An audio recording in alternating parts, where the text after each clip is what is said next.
কিরে মেসি, দাঁড়িয়ে পড়লি কেন হঠাৎ? ছোট, তুই আমার একটা কথা রাখবি? এরম ভাবে কেন বলছিস দি? বল না কি বলবি। আচ্ছা দি, তোর খুব কষ্ট হচ্ছে তাই না রে? আচ্ছা বলতো এরকমটা কেন হলো আমাদের সঙ্গে? আমরা কত আশা নিয়ে কত খেটে খুঁটে খাবারগুলো বানিয়েছি, কিন্তু উনি সবটা নষ্ট করে দিলেন। তুই আর দিদি বাড়ি চলে যা। বাড়ি যাব মানে? কি বলছিস? তুই এখানে একা থাকবি, আমরা বাড়ি চলে যাব? তুই কি আবার ওই বাড়ি থেকে ঝামেলা করবি ভাবছিস? না না না দিদি, আমাকে একটু একা থাকতে দে। একা মানে? তুই এত রাতে মাঝ রাস্তাতে একা থাকবে আর আমরা চলে যাব? না না, তুই চল আমাদের সাথে। দিদি একটু বোঝ, আমাকে নিয়ে চিন্তা করিস না, আমি ঠিক বাড়ি পৌঁছে যাব। অপমানে কাটা না সারা গায়ে বিচ্ছে তুবড়ি, আমাদেরও কষ্ট হচ্ছে জানিস তো বোন। আর তুই, তোর কষ্টটা আমি খুব ভালো করে বুঝতে পারছি।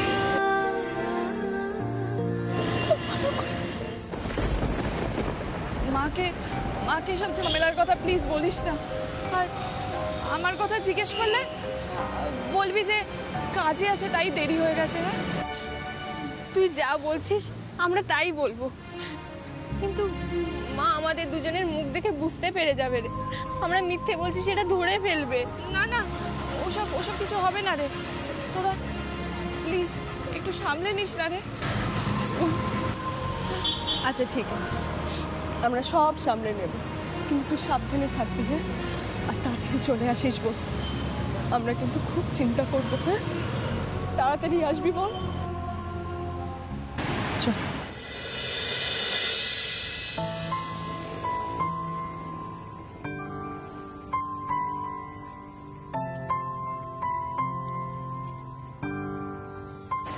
ওই মহিলা আমার দিদির সঙ্গে কেন এরকম ব্যবহার করলো বলতো? ওনার আমার দিদির উপর কিসের এত রাগ?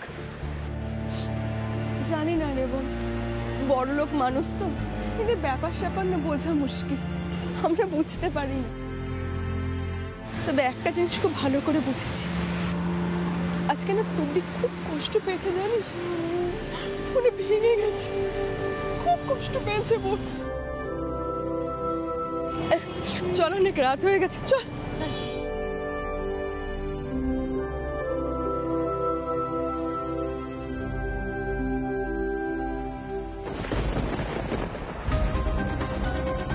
সমস্ত সস্তার রাস্তার খাবার খাবে আমার বাড়ির লোকজন।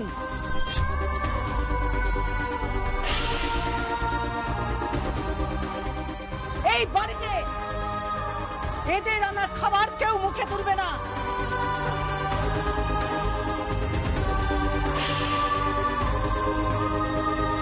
তোমার হাতের তৈরি খাবার আমার বাড়ির কেউ স্পর্শ করবে না। ক্ষতিপূরণ চাইতো না? এই নাও ক্ষতিপূরণ। টাকাগুলো আমি তোমাকে দান করব। কোনোদিন যেন এই বাড়ির ত্রিসীমানায় আমি এদের কাউকে না দেখি। নিয়ে যান। বাবা, ও বাবা, বলো শোনা। আমাকে আমাকে একটা না না আমাকে দুটো আইসক্রিম কিনে দেবে? দুটো কেন, তুমি যতগুলো খুশি আইসক্রিম খাও, তুমি তো আমার সোনা।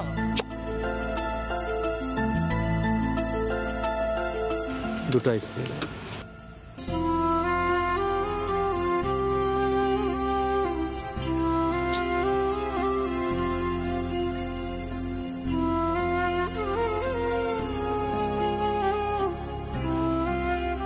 বামন হয়ে চাঁদে হাত দেবার শখ, তাই না?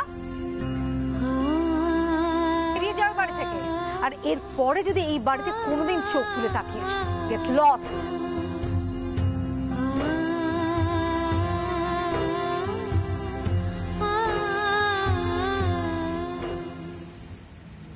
অর্জুন, আমার মনে হচ্ছে মেয়েটা খুব কষ্ট পাচ্ছে রে, একবার জানা। আরে এমন সময় একটা কাজের দরকার হয় যেখানে মাথা রেখে মন হালকা হয়ে যায়। একটা ভেঙে পড়ে মানুষকে সবসময় সান্ত্বনা দিতে নিয়ে রে কদিন। আর তুবড়ি একটা শক্ত মনের জেদি মেয়ে, যে জেদটা থাকা খুবই দরকার। সেটাই না ঘুরে দাঁড়ানোর জন্য মনের শক্তি দেয়, জানিস তো? তুই যাবি না? ওর মন খারাপ কিনা, ও কি চাইছে জানতে চাইবি না? আরে বন্ধু হয়ে পাশে তো থাকবি। একটা মানুষকে বুঝতে গেলে কি সবসময় তার কাছে যাওয়াটা খুবই দরকার, কদমা, নয়তো?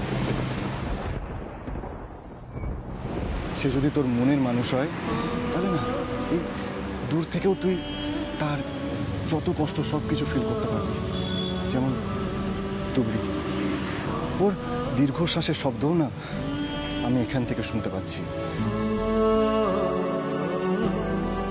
কিন্তু এখন ওখানে গিয়ে আমি ওকে ডিস্টার্ব করতে চাই না।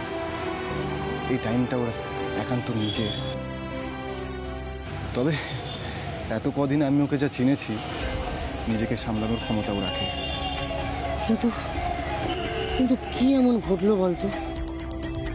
তোদের বাড়িতে পার্টি চলছিল, তারপর ওরা ওখান থেকে চলে গেল, আর তুবড়ির মতো এত শক্ত মনের মেয়ে, তার চোখে জল। এটা আমি বিশ্বাস করতে পারছি না রে। আমি জানি না কদমা ওখানে কি হয়েছিল, আমি বলতে পারবো না, কিন্তু শক্ত মনের হলেও তো একটা মানুষের মধ্যে সব রকমের ইমোশন কাজ করে কদমা। কেউ সেটা প্রকাশ করতে পারে, আর কেউ সেটা পারে না। দেখ না, যেমন তুবড়ি, ওর এই কষ্ট কাউকে দেখতে দেবে না বলে, বুঝতে দেবে না বলে অত দূরে দাঁড়িয়ে গিয়ে ওখানে দাঁড়িয়ে কাঁদছে। তবে আমাকে জানতেই হবে কদমা, ওখানে হয়েছিল ওটা কি, আমাকে জানতেই হবে। অর্জুন, একটা মেয়েকে ফেলে রেখে এত রাতে চলে যাচ্ছিস? একটা বাঘিনী কখনো অন্ধকারকে ভয় পায় না রে। আত্মরক্ষার মন্ত্র তার মুখদর্পণ।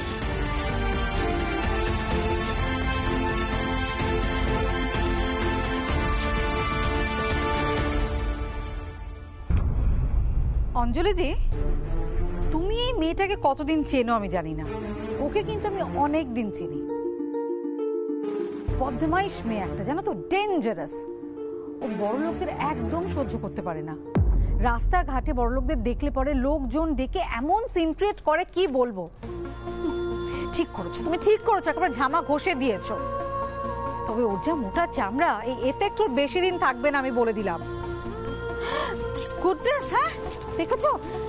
দেখো মা লক্ষ্মীর জিনিস কিভাবে মা লক্ষ্মীকে অপমান করেছে।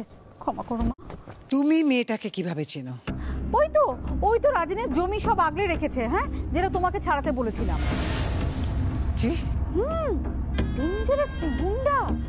ওই তো একেবারে জমিটা হাতেই নিতে দিচ্ছে না, আর সিধু আর ওদের লোকদের ওই তো আটকে রেখেছিল।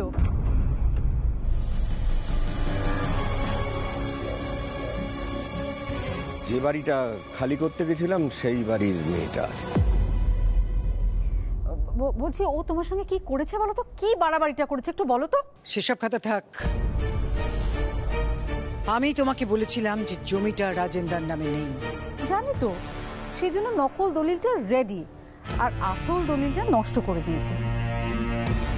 শোনো, ওই চৈত্র সংক্রান্তির দিন আইডিয়াল ডে, ওদেরকে ওই দিন আমরা ভিটে ছাড়া করবো, একেবারে মাটিতে শুইয়ে দেবো, কোনদিন যাতে মুখ তুলে তাকাতে সাহস না পায়। তোমায় আমি চিনি রূপা, আমার রাগকে উস্কে দিয়ে তুমি নিজের ফায়দা তুলতে চাইছো তো? অত সহজ নয়। তবে এটাও ঠিক যে ওই মেয়েকে আমি যা করার তা করবই।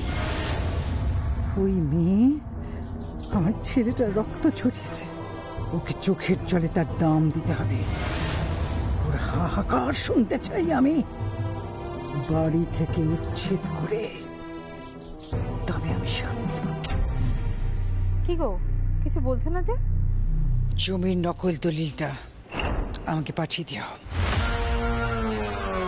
দেখি।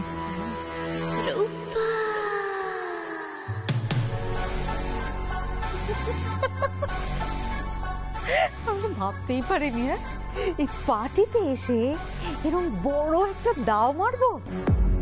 গিফট দিয়ে রিটার্ন গিফট পাবো। Can't believe this. Well, la la la.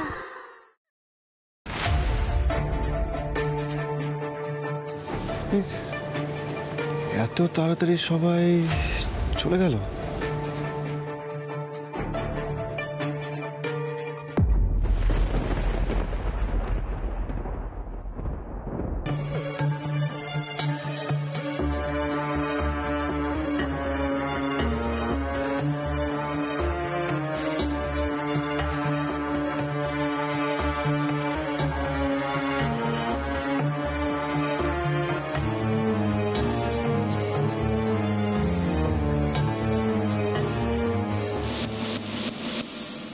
এই জন্যই কি তুবড়ি ভেঙে পড়েছিল? কি হয়েছিল এখানে?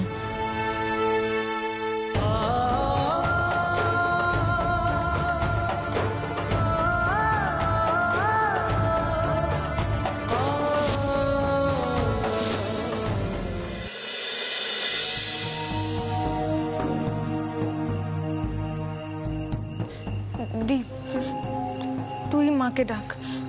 দেখ, আমার গলা শুনে মা বুঝতে পেরে যাবে। ঠিক আছে। মা, আমরা চলে এসেছি, দরজাটা খোলো। আসছি। উমা, তোরা এত তাড়াতাড়ি চলে এলি? হ্যাঁ, কি রে? হ্যাঁ, তুলি যে বললো অনেক দেরি হবে। হ্যাঁ, এলি কি করে এত তাড়াতাড়ি তুলি? এত বড় বাড়ির পার্টিতে স্ন্যাক্স আর কতক্ষণই বা চলে বলো? তাছাড়া এতগুলো আইটেম, রাতের খাবারও তো লোকজন খাবে, তাই না? আমাদের কাজ শেষ হয়ে গেল, আমরা চলে এলাম। তুলি কোথায়? তুলি তুলি নেই? হ্যাঁ, তুবড়ি বললো ওর কি যেন একটা কাজ আছে, তাই বললো দিদি তোরা চলে যা, আমি চলে আসবো। তুমি চিন্তা করো না মা। তোরা ওকে না নিয়ে চলে এলি? হ্যাঁ, হ্যাঁ, টাকা পয়সা দেবে না ওনারা, এখন তো ওর হাতে টাকা পয়সা দেবে না, তাই জন্য ও অপেক্ষা করছে। হ্যাঁ, চলে আসবে, চলে আসবে। হ্যাঁ। তোরা দুজনে আমার কাছে সত্যি কথা বলছিস তো? হ্যাঁ, আমার কিন্তু তোদের মুখ দেখে মনে হচ্ছে তোরা তিনজন মিলে। তিন্নি, টাকা আমার দিকে, টাকা। তিন্নি, কি হলো? তোদের মুখ এত শুকনো লাগছে কেন? কিছু কি হয়েছে আমায় বল। হয়নি মা। বল আমায়। ছি ছি ছি ছি ছি, বৌদি এটা কি কাণ্ড করলো বলো তো মা? আচ্ছা মা, বৌদিকে তো চিরকাল একজন বিবেচক, একজন বিচক্ষণ মানুষ হিসেবে জানো, তুমিও তো তাই জেনে এসছো। এটা কি করলো বলো তো? নিজের ওয়েডিং অ্যানিভার্সারিটা এভাবে নষ্ট করে দিল। আমি তো এখনো ভাবতে পারছি না দীপু, এত সুন্দর করে আয়োজন করা একটা অনুষ্ঠান এভাবে নষ্ট হয়ে গেল। ছি, তোরা মা তুমিও হয়তো জানো না যে এই মেয়েটার সঙ্গে রিসেন্টলি তোমার বৌমার একটা বড় গন্ডগোল হয়ে গেছে। এটা নিয়ে আমাদের মধ্যে কথা হয়েছে, আমি ওকে বোঝানোর চেষ্টা করেছি যে ওই মেয়েটার কোনো দোষ নেই, কিন্তু কে শোনে কার কথা? বুঝলে মা, এই ইদানিংকালে তোমার বৌমার মধ্যে একটা বড় পরিবর্তন লক্ষ্য করছি আমি। ও নিজে যেটা ভালো বোঝে সেটাই করে, কারো কথা শুনতে চায় না। কিন্তু মা, আজকের পরে আমার মনে হয় তোমার আর চুপ করে থাকা উচিত নয়। এটা নিয়ে তোমার বৌমার সঙ্গে একটা কথাবার্তা বলা উচিত, ওকে বোঝানো উচিত। এই পায়েল, তুই এক কাজ করতো, তো জেঠিমাকে একবার ডেকে নিয়ে আয়। আমি যাব? জেমা তো রেগে আছে, যদি বকা দেয়। আহ পায়েল, যেটা দাদা বললো সেটা কর, যা গিয়ে ডেকে আন। আচ্ছা। আমি একদম ভাবতে পারছি না রে। আজ সাবিত্রীর মেয়েরা আমাদের বাড়িতে এসে এইভাবে অপমানিত হলো, যেখানে আমি তাদের দোকানে খাবার অর্ডার করেছিলাম। তুই বল না, আমাদের বাড়িতে কেউ কখনো এই ধরনের ব্যবহার করেছে যাতে আমাদের সম্মান নষ্ট হয়? আজ বড় বৌমা। তাছাড়া মা, আর একটা ব্যাপার আছে। আমি মেনে নিলাম যে বৌদি এই মেয়েটাকে আগে থেকে চিনতো এবং হয়তো ওদের মধ্যে একটা ঝামেলা হয়েছে, কিন্তু আমাদের কাউকে তো কিছু জানেনি। দাদাকে হয়তো জানিয়েছে, কিচ্ছু না জানিয়ে এরম ভাবে একটা কাণ্ড করলো। আর পার্টিতে প্রত্যেকটা লোক তো বৌদিকে খারাপ ভাবলো মা। বৌদির রেপুটেশনটা নিজে হাতে এভাবে নষ্ট করার কি দরকার ছিল বলো তো? দীপু, তোমার বৌদির রেপুটেশন এতটা ঠুনকো নয় যে কেউ চাইলেই সেটাকে টুকরো টুকরো করে দিতে পারে। আমি যেটা করেছি ওই মেয়েটি সেটা ডিজার্ভ করে। আর আমাদের বাড়ির সম্মান, আমাদের পরিবারের সম্মান নষ্ট করবে ওই রাস্তার ধারে চপ তেলে ভাজাওয়ালির মেয়ে। এই অবস্থা হয়েছে নাকি আমাদের পরিবারের? আর পার্টির কথা ভাবছো তো? পার্টির লোকেরা কি মনে করলো? আরো বেশ কয়েকটা পার্টি থ্রো করে দেব, দেখবে সবাই সবকিছু ভুলে গেছে। অঞ্জলি, তুমি এসব কি আজে বাজে কথা বলছো? তুমি কি বুঝতে পারছো যে তোমার এই কথাগুলো কতটা দাম্ভিক শোনাচ্ছে? অঞ্জলি, এত দম্ভ কিন্তু ভালো নয়। তুমিও বোধহয় ভুলে যাওনি কত কষ্ট, কত পরিশ্রম করে, কতখানি ঘাম, কতখানি চোখের জল ঝরিয়ে আজকের এই জায়গাটায় আমি পৌঁছেছি। আমার আজকের এই ইমেজ কেউ রুইন করে দিতে চাইবে, আমি সেটা মেনে নেব না। আর দম্ভ বললে না, দম্ভ। আমার স্ট্যাটাস, আমার রেপুটেশন, ইমেজ যাই বলো না কেন, সেগুলোকে বজায় রাখতে গেলে এইটুকু দম্ভ থাকতে হয় বলে আমি মনে করি। যাক, তোমাদের কাউকে এই সমস্ত ভাবতে হবে না। ভাবতে হয় বড় বৌমা, ভাবতে হয়। ওই মেয়েটি আমাদের বাড়িতে এসেছিল, তার কারণ আমরা ওর দোকানে খাবার অর্ডার করেছিলাম। আর কাউকে বাড়িতে ডেকে এনে এভাবে অপমান করা যায়?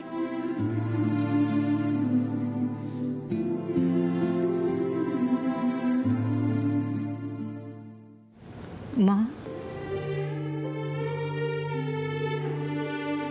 ও মা,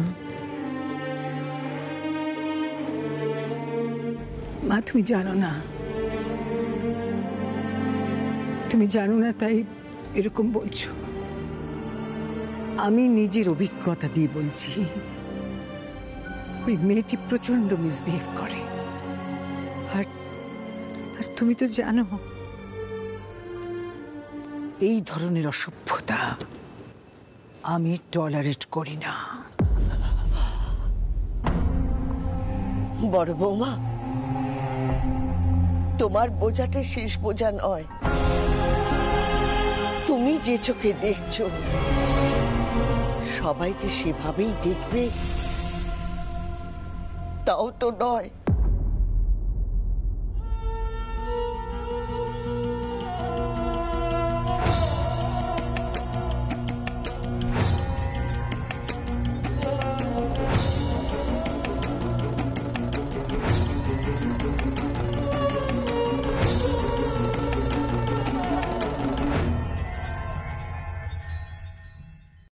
এই দি, মেজদি তো এখনো এলো না রে। এবার ওকে নিয়ে সত্যি খুব চিন্তা হচ্ছে। কোথায় আছে, কি করছে কিছুই বুঝতে পারছি না। খুব ভয় করছে রে। আমারও তো একই চিন্তা হচ্ছে, মেয়েটা এখনো এলো না। এখন যদি মাকে বলি যে ওকে খুঁজতে যাব, মা সন্দেহ করবে না বল? হাজারোটা প্রশ্ন করবে। কিছু করি না, কিছুতেই বুঝতে পারছি না। নে তোরা খেয়ে নে, তুলি এলে আমি বসবো। মা, মেজদি ফিরলে না হয় আমরা সবাই একসঙ্গেই খেতে বসবো। এখন খেতে ইচ্ছা করছে না। হ্যাঁ মা, আমাদের কারোরই খিদে পায়নি। আর তোমাকে বললাম না, ওই বাড়ি থেকে আমরা অনেক খেয়েছি, তাই না বল? হ্যাঁ, অনেক খেয়েছি। ও আসুক, তারপরে আমরা খাবো।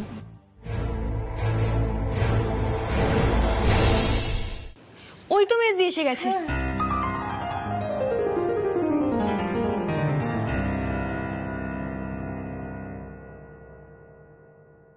এত দেরি হলো যে?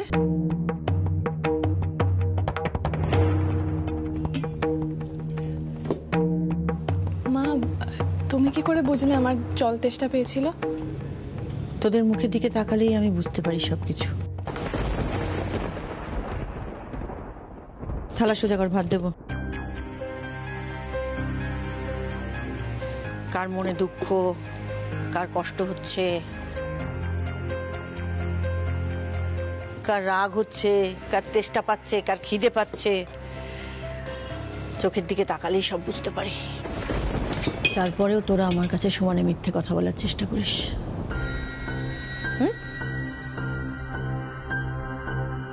এরা আসার পর থেকে আমাকে বোঝানোর চেষ্টা করছে যে কোথাও কিছু হয়নি, সবকিছু ঠিক আছে। আমি বিশ্বাস করলাম না ওদের কথা। তুইও কি আমাকে তাই বোঝানোর চেষ্টা করবি যে কোথাও কিছু হয়নি, সব ঠিক আছে? মা, সত্যিই কিছু হয়নি। তুমি যেটা ভাবছো সেরকম কিছুই হয়নি, সব ঠিক আছে। তাই? তাহলে এই যে এত বড় অনুষ্ঠানের অর্ডার পাওয়া, এত এত জিনিসপত্র কেনা, খাবার রান্না করা, সেগুলো নিয়ে যাওয়ার সময় তোদের মধ্যে যে আনন্দ ছিল, যে খুশি ছিল, সেই খুশি কোথায় গেল তুলি? কই, তোরা তো কেউ আমাকে জড়িয়ে ধরে বললি না যে মা তোমার খাবার খুব ভালো হয়েছে, সবাই খুব প্রশংসা করছে।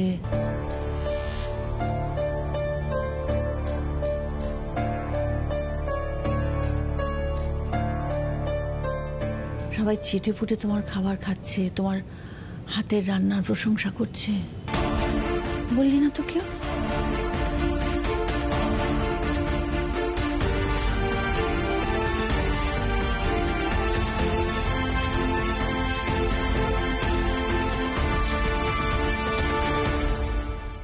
রোজ শুটিং এর চাপ, ভোরবেলা ওঠা, রাত অবধি কাজ, মাঝে মাঝে মনে হয় কোথাও পালিয়ে যাই, শহর থেকে দূরে টুক করে। আপনারও কি মনে হয় এমন? তাহলে অংশ নিন দেখলে জি বেড়ানো ফ্রি সিজন 2-তে। 4 এপ্রিল থেকে 29 মে প্রতিদিন বিকেল 5টা থেকে রাত 11টায় প্রতিদিন সি বাংলা স্ক্রিনে আসা কিছু সহজ প্রশ্নের উত্তর দিন এবং জিতে নিন বেড়ানোর সুযোগ দারুণ সব জায়গায়।